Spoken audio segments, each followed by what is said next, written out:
First and foremost, there's no such thing as a political judge. Has he made an allegation? Come again? Has he made an allegation? Well, the point that he made, that's the way I will put it. Because there's no factual basis, or if there's a factual basis, I haven't seen it yet.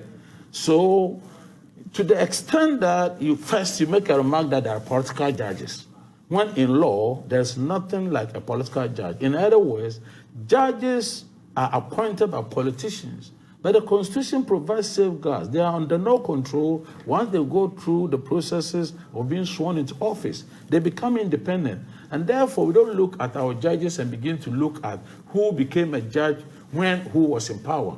That's not how we categorize our judges. What's wrong with that?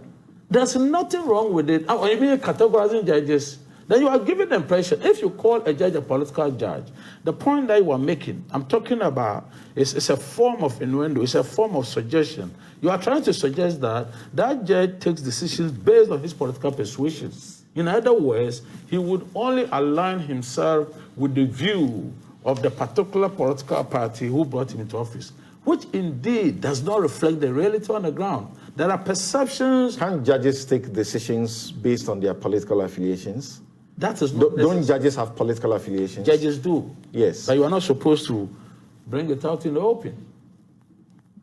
A judge can never sit on the bench and state that he belongs to a party. Other than that, then they have to recuse themselves in as many cases that come before the court, which are brought by politicians. You're familiar with American realism? Yeah, the American realist school of thought. And therefore, if you went to the American Supreme Court, that is so.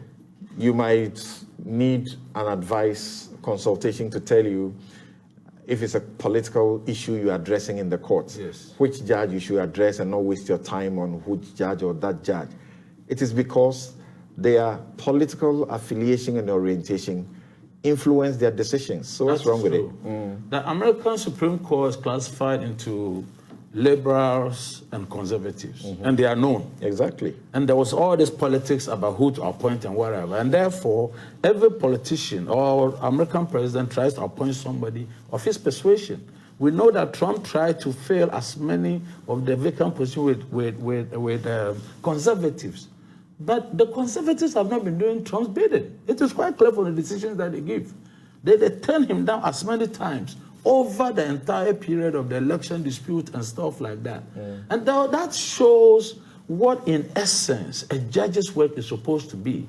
That irrespective of the views that you have, when the issues come before you, it is the evidence and the law. It does not even matter how you agree. Indeed, and in fact, if the people that Trump appointed to the Supreme Court agree with him on everything, he will still be president by now.